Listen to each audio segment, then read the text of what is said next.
और यहां जहां दिल्ली में आप खड़े, मास्क नहीं पहनता, मैं ओपनली आपको बोलूंगा नहीं पहनता, और लगभग 3 करोड़ से ज्यादा लोगों से मिला हूं, वर्क कर रहा हूं कोरोना के ऊपर भी, एक से एक वर्ल्ड के फेमस डॉक्टर्स के साथ बराबर। अगर है कोरोना तो बंगाल में रैली क्यों हो रही है?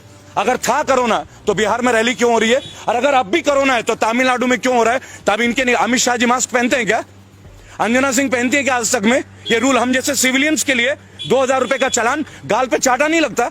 क्या दे दिया हम लोगों को? ब्यूटी पार्लर वाले घर बैठे रहे, टैक्सी वाले घर बैठे रहे, कोचिंग इंस्टीट्यूट वाले घर बैठे रहे, जिम चलाने वाले घर बैठे रहे, एक का भी किराया रुका गया, लोग बर्बाद हो गए, बर्बाद हो गए। उनके लिए बैकअप पैकेज रहा, इन्होंने बोला मुद्रा लोन दे दिया। चलिए आप पत्रकार हैं, 100 युवक ले लीजिए जो पोस्ट ग्रेजुएट हो, मैं तो गोल्ड मेडलिस्ट हूं, 100 गोल्ड मेडलिस्ट लेके आता हूं, बताइए कौन से बैंक में चलूं? आपको एक को मुद्रा लोन नहीं मिलता, कारण बैंक वालों को कोलैटरल चाहिए। Collateral, what is collateral?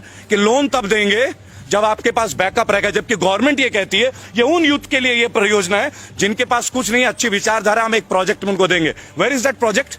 कहां है वो प्रोजेक्ट? इस बात का विवाद है। तो हमारा विवाद नहीं है, हमारा फाइट आपके साथ, बैड गवर्नेंस के साथ, और हम लोग बजाते सबकी हैं, हम लोग कांग्रेस को भी बख्शते नहीं है।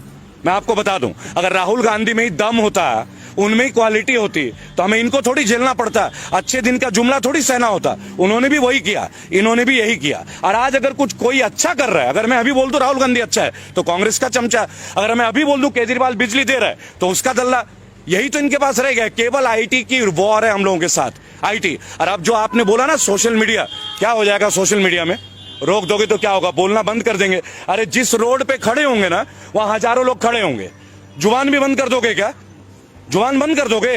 अनुराग ठाकुर नहीं बोलते हैं गोली मारो, मार दो गोली भाई, गद्दारी तो दिखा दो। अरे गद्दार को तो जीने का हक ही नहीं है। आपके लोगों में अनुराग ठाकुर कौन से गाड़ी में घूमते हैं जी? और परिवारवाद की चर्चा, राजनाथ सिंह का बेटा कौन है? मैं गौतम बुद्ध नगर में रहता हूं, राम राज्य में, जहां बोलना मना है, आपकी जानकारी के लिए, मैं वहीं से बजाता हूं। कौन है पंकज सिंह? राजनाथ सिंह का बेटा। वहां के एमएलए कौन थी? विमला बाथम। कहां की थी? बेस्ट एमएलए थी, उनको हटा के राजनाथ सिंह के बेटे को टिकट दे दिया जाता है। परिवारवाद नहीं है?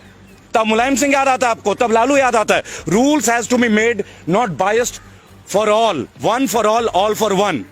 अब देखिए 12 करोड़ लोग हमारे फाउंडेशन से जुड़े हैं, इस साल के अंत तक 25 करोड़ का टारगेट है, और 2022 यूपी और 2024 पूरे देश में। लेकिन कोई पार्टी को सपोर्ट नहीं करेंगे। ओपनली हमने एक बात बोला है, जो भी कैंडिडेट क्राइम फ्री हो, जिनके ऊपर मुकदमा नहीं हो, औरतों के प्रति गंभीर केस ना हो, जिन्होंने छात्र में नेता कभी भी कोई काम किया हो, या जो अनएजुकेटेड हो, अपनी गली मोहल्ले का, उन सब लोगों को हम फाइट के लिए तैयार हैं। रेबल फाउंडेशन उनके लिए तैयार है।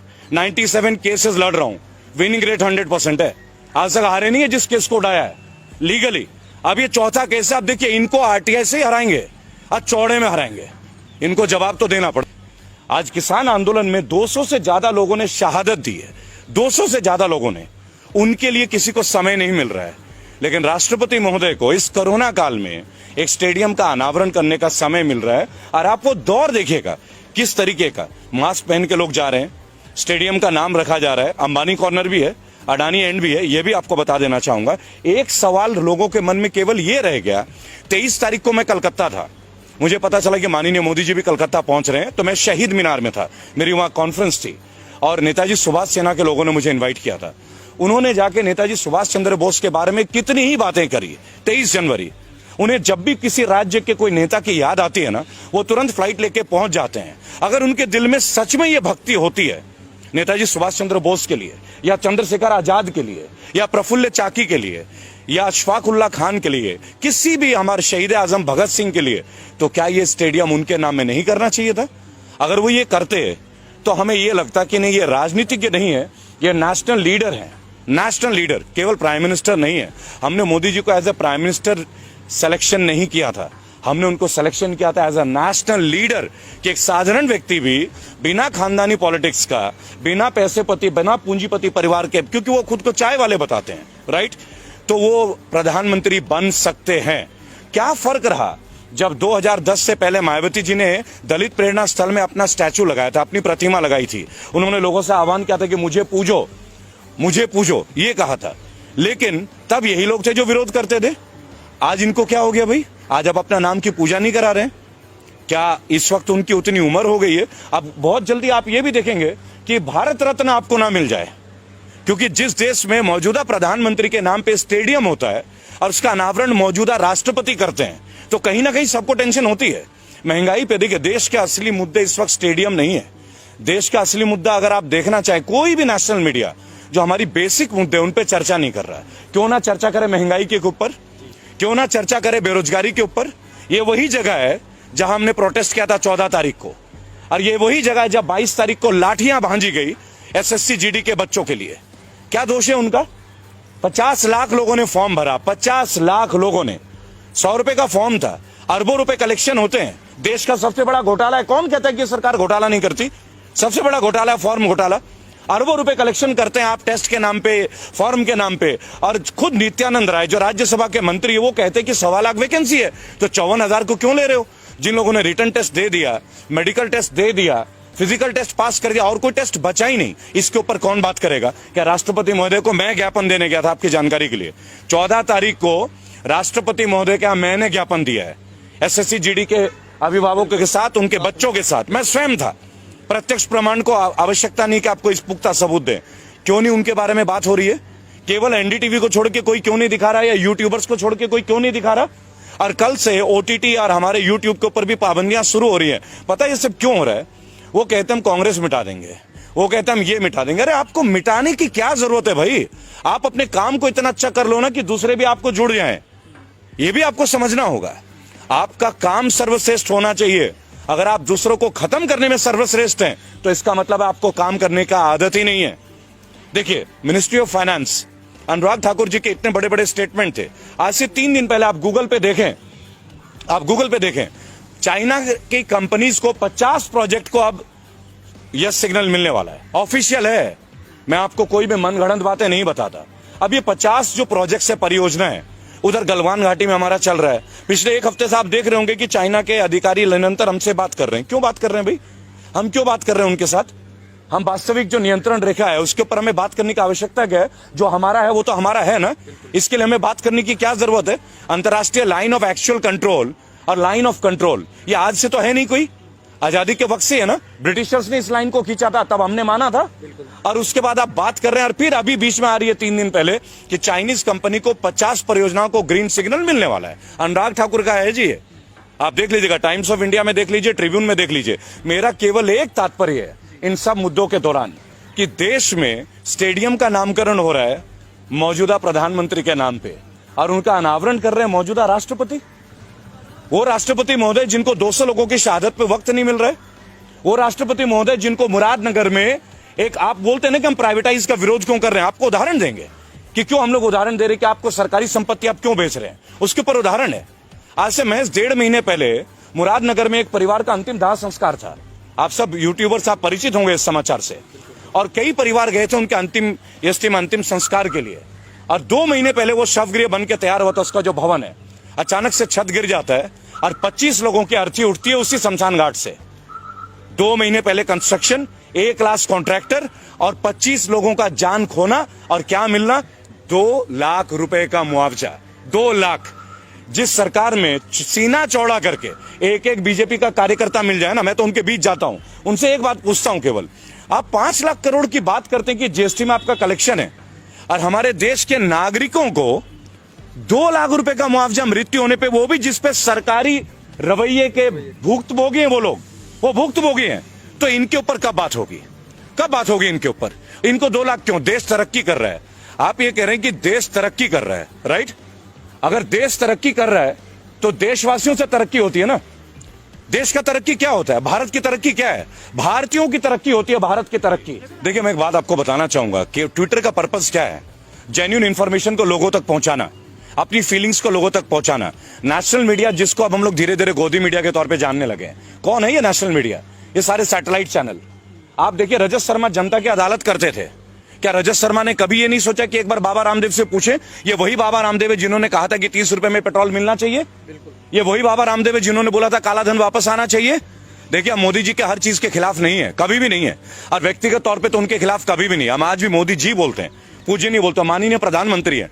लेकिन अगर आपकी पॉलिसीज हमें तोड़ती हैं, अगर आपकी पॉलिसीज से लोगों का बेरोजगार का स्केल आउट डाउन हो रहा है, तो क्वेश्चंस तो उठेंगे, सवाल तो उठेंगे। और अगर आप में क्षमता है, आपके मंत्री में क्षमता है, तो आप उन सवालों का हमें जवाब दे दें। आप हमें जवाब दे दीजिए, हम संतुष्ट हो जाएंगे। आप हमारे सवालों का जवाब नहीं दे रहे, आप आरटीआई का जवाब नहीं दे रहे। जो आरटीआई, देखिए सबसे बड़ी बात क्या है, हमारे पास एक पावर था, राइट टू इंफॉर्मेशन। मैं खुद एक आरटीआई एक्टिविस्ट हूं। आज आरटीआई के जवाब मुड़ के नहीं आते, मुड़ के नहीं आते। क्यों नहीं आते भाई? ये किस तरह का गवर्नेंस है जहां आरटीआई के जवाब हमें नहीं मिलते? आप कैसे जानेंगे कि एसएससी जीडी, ये जो 1.25 लाख लोग हैं, physically fit, medically fit, written test pass, और कोई एग्जाम नहीं है। 3 इयर्स पहले इनका टेस्ट हुआ 2018 में। इसी तरह लोको पायलट के बच्चे इंतजार कर रहे हैं, 10,000 से ज्यादा बच्चे। यूपी पुलिस की भर्तियों के लिए निको पार्क लखनऊ, जहां मैं अब जाने वाला हूं, वहां लाठियां मिल रही है। आप देखिए, किसी भी पार्टी में यह हो सकता है क्या कि अगर आपने कोई ज्वलंत मुद्दे को उठा दिया तो आप लाठियां बांधोगे? आपको तो उनके सामने आके उन्हें जवाब देने की जरूरत है। सेटिस्फाई कीजिए, यूथ को सेटिस्फाई कीजिए। आप एक बात बताइए, यूथ क्रिमिनल कैसे बनते हैं? आज की डेट में भारत में सबसे ज्यादा पढ़े लिखे लोग जो हैं वो बेरोजगार है, और वो केवल इस भाजपा शासन की देन नहीं है, ऑब्वियसली कांग्रेस की भी देन बहुत बड़ी रही है। लेकिन what about the change? What about the change? इसीलिए तो हम इनको लेके आए थे ना। और कितने साल, और कितने साल भाई? 7 साल होने को आए ना। 1 साल में आपको एक वैकेंसी तो देनी पड़ेगी ना, कोई एक सेक्शन में। और ये तो तब है जब उसी ब्रांच में सीट वेकेंट है, पैरामिलिट्री फोर्सेस की पोस्ट वेकेंट है। ये खुद पैरामिलिट्री वाले बोल रहे हैं, यानी देश की सुरक्षा खतरे में, और बच्चे सिलेक्टेड है, फिर भी आप उनको जॉब नहीं दे रहे हो। आपको समझना होगा। देखिए, मैं क्लियर आपको बताऊंगा कौन नहीं है रेबल। अब कौन नहीं है? हर एक यूट्यूबर बागी है। क्यों बागी है? क्योंकि वो ग्राउंड जीरो लेवल पे सच्चाई को प्रदर्शित कर रहा है, चाहे आप हो, चाहे जितने भी और चैनल्स है। अरे एक रिस्क है। अरे क्या कमा लेते हैं? क्या पैसे कमाते हैं क्या वो लोग? उन्हें भी लगता है कि हम अपने हिस्से की जिम्मेदारी राष्ट्र के प्रति निभाएं। क्या आपको लगता है कि जितने भी बैचलर ऑफ जर्नलिज्म करके बच्चे बैठे हैं, क्या उनको जॉब मिल रही है? क्या आप जाके देखिए, आज तक में कितनी रिक्रूटमेंट है, इंडिया टीवी में कितनी रिक्रूटमेंट है, एबीपी न्यूज में कितनी रिक्रूटमेंट है। वही रूबिका लियाकत, वही रजत शर्मा सालों से। क्या नेपोटिज्म नहीं है ये सब? वही अर्चना सिंह, क्या ये नेपोटिज्म नहीं है? यानी जो लड़के गोल्ड मेडलिस्ट करके पास होते हैं जर्नलिज्म करके, उन्हें क्यों नहीं मिलती नेशनल मीडिया? मैं भी उनमें से एक हूं। I myself, I won the best result in year 2000, और the best one in my university, CCS university Meerut. मिल गया क्या मुझे? क्यों नहीं मिलता? उसके लिए आप क्या बोलेंगे कि आपने अच्छी मेहनत नहीं की? लेकिन हमें अपने हिस्से का वो जॉब नहीं चाहिए, लेकिन हमें अपने हिस्से का सम्मान तो चाहिए ना। और जो युवक आज डिपेंडेंट है, जिनका परिवार उन पर डिपेंडेंट है, देखिए लोग एमबीए कर रहे हैं, बीटेक कर रहे हैं, लोग पैसे ले रहे हैं, कर्ज ले रहे हैं, माँ बाप जमीनें बेच रहे, कोई जेवर बेच रहा है, बेटियों की शादियां रुक रही है कि पहले पढ़ ले, ये भाई नौकरी में लग जाएगा तो लोन लेके इनकी शादी ब्याह। ये भी एक ट्रेंड है भारत की, ये वास्तविकता। ये नहीं कि आज मोदी काल में हो गया, पहले से भी थी। लेकिन ये सबसे निम्न वर्ग का एक रिजल्ट है कि आप लगा लीजिए, हम पहले देश बन गए जिसने तमाम सरकारी एसेट बेचने शुरू कर दिए, और वो भी वो सरकारी एसेट जो प्रॉफिटेबल है। मसलन ONGC, we are in profit, LIC, we are in profit, बराबर। अब ये रेलवेज को बता रहे हैं प्राइवेट और रेलवेज घाटे में। तो मुझे एक बात बता दीजिए, लालू प्रसाद यादव एक करप्टेड नेता, ये इनका कहना, और जेल में होंगे भाई, सजा मिली है। लेकिन 2005 में वो रेलवे मंत्री थे, रेल मंत्री, और 20,000 करोड़ का मुनाफा था 1 साल के अंदर। तो क्या पॉलिसी थी वो? और इनके पास तो पूरी स्ट्रैटेजी है। निर्मला सीतारमण जैसी स्पीयर हेड है, स्मृति ईरानी जैसे स्पीयर हेड है, सनी देओल जैसे स्पीयर हेड है, कंगना जी है, अक्षय कुमार है, सुनील शेट्टी भी ताजा जुड़े हैं इनसे, अजय देवगन भी जुड़े हैं। तो ये क्यों नहीं उसको ग्रोथ में ले आ पा रहे? क्या आप एक बात बताएं, क्या अपने चीजों को प्राइवेट करके हम मजबूत होते हैं क्या? वो कहते हैं सरकारी लोग काम नहीं करते, तो ये तरीका है, आप विभाग ही खत्म कर दोगे। तो एक काम करो, मंत्री भी प्राइवेट कर लेते हैं। आप भी तो सरकार का रिप्रेजेंटेशन कर रहे हो ना, क्यों लेते हो पेंशन? पिछले 6 साल में 3 बार माननीयों की तनख्वाह बढ़ी है। मैंने अभी यशपाल आर्या, जो कि उत्तराखंड के कद्दावर नेता हैं बीजेपी के, मैंने उनसे एक बात पूछा कि भाई साहब, आपके ड्यूटी में जो आईपीएस है, ये बेईमान है क्या? ये पुलिस वाला हरामखोर है क्या, जो इसको पेंशन नहीं मिलती? आपने ईमानदारी कैसे, कौन सा खड्डा खोदा है जो आपको 3-3 पेंशन मिल रहा है? जब आप पार्षद थे तब 1, एमएलए थे तब 2, एमपी बने 3 और मंत्री बने 4। यानी आईपीएस के लिए जो 10 साल रगड़ रहा है अपना, दिल्ली में आके कोचिंग ले रहा है, घर से पैसे भीख मांग के ला रहा है, वो ईमानदार नहीं है। और आप जो व्हाइट कुर्ता पजामा पहनते हो, आप ईमानदारी का ठंगा लेके, और आपके घर का हर आदमी बीएमडब्ल्यू और फॉर्च्यूनर के नीचे घूमता नहीं है। आप बता दीजिए, मोदी जी के काल में सैलरी बढ़ी नहीं है क्या? क्यों बढ़ी हुई सैलरी? अगर आप ईमानदारी का परिचय देते, घटाइए ना। एनपीएस उन पे भी लागू कीजिए, पेंशन बंद कर दीजिए। हम आपके साथ खिलाफ नहीं है, सख्त आपकी विचारधारा को समर्थन करेंगे, लेकिन एक कंडीशन है। 5 सवाल है। देखिए, आप लोग इतने सवाल पूछते हैं ना, 5 क्वेश्चन पे हमारे साथ आके डिबेट पे आ जाइए। Only 5 question. पहली बात, एम्प्लॉयमेंट के ऊपर बात करते हैं।